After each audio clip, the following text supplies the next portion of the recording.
Hi, this is Dr. Gregory Sadler.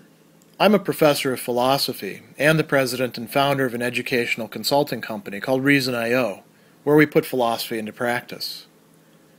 I've studied and taught philosophy for over 20 years, and I find that many people run into difficulties reading classic philosophical texts. Sometimes it's the way things are said or how the text is structured. But the concepts themselves are not always that complicated, and that's where I come in. To help students and lifelong learners, I've been producing longer lecture videos and posting them to YouTube. Many viewers say they find them useful. What you're currently watching is part of a new series of shorter videos, each of them focused on one core concept from an important philosophical text. I hope you find it useful as well. One of the key central claims of David Hume's philosophy, considered as a whole, takes place in the Enquiry Concerning Human Understanding, specifically in section 5, which is entitled Skeptical Solution of These Doubts. The doubts are those raised earlier in section 4. And David Hume is often talked about as being a skeptical philosopher, but he's the kind of skeptic that thinks that, we don't have an overall way of approaching things in the world or even in the life of the mind as skeptics who demand evidence for every single thing and say, well, we can't really know anything. He's not a dogmatic skeptic. He's a skeptic who thinks that skepticism itself will reveal to us at least some ways of getting by. And this applies in particular to what we can call practical philosophy, dealing with action, dealing with the world, dealing with what we're deciding to do or not to do, our prioritizations, our choices, right? But it also deals with what he calls speculative philosophy as well. And he's delving in that section into how does cause and effect really work if it's not based on any sort of experience of the causal connection between what we think to be cause and effect. Why is it that we buy into it? And if we don't have an answer for this, then it seems like all of our reasonings concerning what he calls matters of fact or real existence, the relation between empirical things in the world, like a chalkboard and my knuckle and the sound that it makes and the solidity that it has, all of those seem to become questionable. They get called into doubt.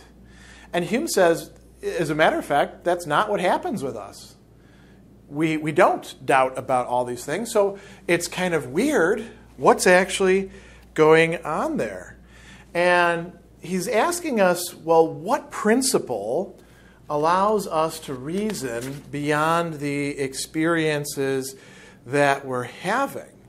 He tells us that we don't have to fear that philosophy, while it endeavors to limit our inquiries to common life, will ever undermine the reasonings of common life and carry its doubts so far as to destroy all action as well as speculation. Nature will always maintain her rights and prevail in the end over any abstract reasoning whatsoever. What nature here, he means something like an instinct within us. But it's not actually going to turn out to be purely instinctual. There's some input coming in, and we process it, and we come up with this principle. So he says that though we should conclude that in all reasonings from experience there is a step taken by the mind which is not supported by any argument or process of the understanding, meaning we're always kind of taking a leap of faith to some degree in the things that we're reasoning about in the world or even within ourselves. He uses the passions as examples, although we might think about the passions of other people as well. So he says, there is such a step which is not supported. There is no danger that these reasonings on which almost all knowledge depends will ever be affected by such a discovery. So, two other key things there, right? Almost all of our knowledge depends on this, on taking these leaps, but there's no danger. Well, why? What is the principle that allows us to do that? And he says, let's consider two people before we have the big reveal, right? So one person is very bright. He says they're endowed with the strongest faculties of reason and reflection. They have no cognitive difficulties at all. They can reason things out, sort of like a computer that's got a amazing processor, but it doesn't yet have any input. So he says, imagine a person like this to be brought on a sudden into the world. What would they observe? What would they experience? He says, it would just be a continual succession of objects and one event following another. Okay, so that's like what we experience. But there's a vital difference. He says, he would not be able to discover anything further. He would not at first, by any reasoning, be able to reach the idea of cause and effect. Why not? The particular powers by which all natural operations are performed never appear to the senses, so he can't get it through the senses. Nor is it reasonable to conclude, merely because one event in one instance precedes another, that therefore one is the cause, the other the effect. The conjunction may be arbitrary and casual. So this person is thrust forth into the world that we know and experience, and they're not able to make sense of it. They're not able to see it in the way that we almost automatically do. Why? Because they're lacking something. Now consider the case of another person. He says, suppose again that this person has acquired more experience. He's lived so long in the world to have observed similar objects or events to be constantly conjoined together. What is the consequence of this experience? He immediately infers the existence of one object from the appearance of the other. Yet, he has not, by all his experience, acquired any idea or knowledge of the secret power by which one object produces the other. Nor is it by any process of reasoning he's engaged to draw this inference. But he does find himself determined to draw it. Even though he's convinced his understanding has no part in the operation, he would nevertheless continue in the same course of thinking. This is kind of puzzling, isn't it? Right? You've got a person who didn't have any experience, now he's got some, and without having to reason it out and say to himself, oh, I've noticed that in many cases this thing here happens and then this thing happens. I should, reason that there's a high probability that this will produce this. There's nothing like that going on. If there is a reasoning process, it's largely implicit or unconscious. So what's actually happening here? Hume says we've got a principle that's going on. And this principle determines him to form this conclusion. What is this principle? He says it's custom or habit.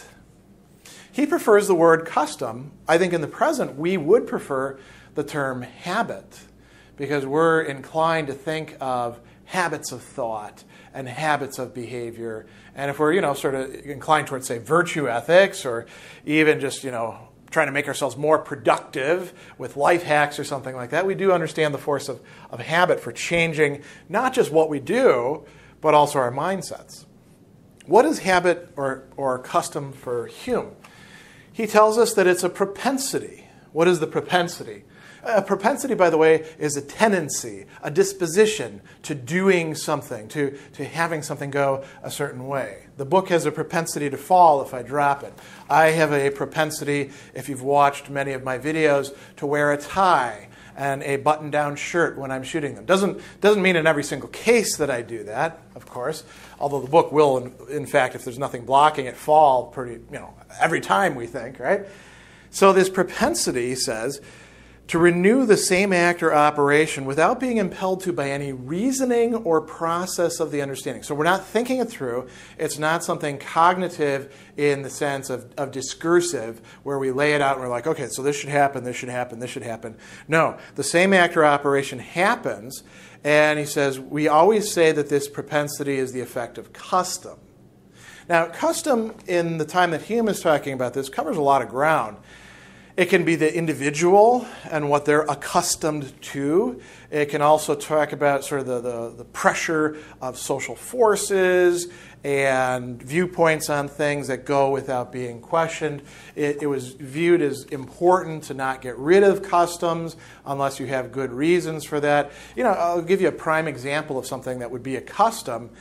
When a whole bunch of people are going to be doing something and they have to be processed individually, what do they typically do? Do they mob around and just kind of jump in there every once in a while? sometimes, but usually we form an orderly line, right? That's a custom. That doesn't have to be the case. And there's probably different ways of doing it. Calling it forming a line is one way of talking about it. That's, my custom. Forming a queue would be how British people would say it. And standing on line is the way people describe it on the East Coast, whereas if you say standing on line here, people are going to look at in the Midwest, people will look at you like you're nuts. Those are all matters of custom. So he goes on and he says, in employing this word, we don't pretend to have given the ultimate reason of such a propensity. We're just pointing out a principle of human nature, universally acknowledged, well known by its effects. Everyone's going to grant that this takes place. Do we know why it takes place? No. And he says, it's sufficient, we can rest contented with it as the ultimate principle, which we can assign all our conclusions from experience. But it's not really an ultimate principle. We're not at the very bottom of it. We don't know exactly how it works. And that might be something that psychologists get into. And indeed, following from David Hume, psychologists devote a lot of attention to that question. But he's not worried about it. He's interested in what we can say about it from our ordinary experience. So how does it work? He tells us that a constant conjunction of two objects leads us to expect them in a certain order. So we see fire constantly conjoined with smoke. We assume when we see smoke, which is the effect, that there must be the cause governing it. When we see fire, we think, well, there's probably going to be some smoke coming from that. As a matter of fact, we don't say probably, we say there will be. And then if we're called on it, we might say, well, in certain circumstances, maybe there won't be, but probably, right? Or solidity and, how does he put it? Solidity and weight. Right? Things that are solid objects, we expect them to weigh something. If they don't weigh anything, we're really surprised. Why? Because we've associated those two things together. In that case, what is the cause of what? I think we would say that the solidity is the cause of the weight, right? Although from a physical perspective, maybe we'd say the mass is the cause of the solidity. Mass and weight not being exactly the same thing, of course. But you see how this works. And he brings up examples of passions as well. A little bit later on, he tells us about hatred, for example. Yeah, here we go. It's unavoidable to feel the passion of love when we receive benefits or hatred when we meet with injuries. Right? We sort of come to see somebody injures somebody else, they feel the passion of hatred. Or we ourselves are injured by somebody else or something else, and we feel hatred towards it, right? We feel good stuff coming. We associate that with love. And so this is a matter of constant conjunction. How constant does the conjunction have to be? It doesn't have to be completely perfect. As a matter of fact, the next section after this is called On Probability. But we do want there to be a fairly regular connection, right? So he tells us that custom ends up being, as he calls it, the great guide to human life. Isn't that an interesting idea there? He tells us that we expect the future to act like the past. He says it's that principle alone which renders our experience useful to us and makes us expect for the future a similar train of effects with those that have appeared in the past. And so we can see in this discussion that it's not just about classes of objects or passions or whatever else they are that are connected with each other.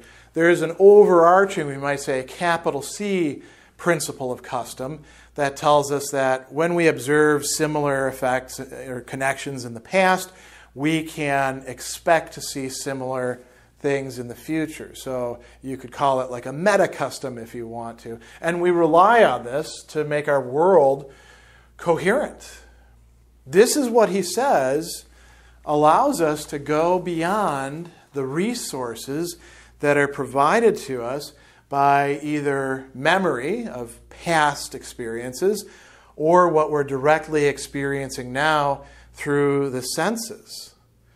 Otherwise, we would be stuck with what is immediately present to those. He says we would never know how to adjust means to ends or employ our natural powers in the production of any effect.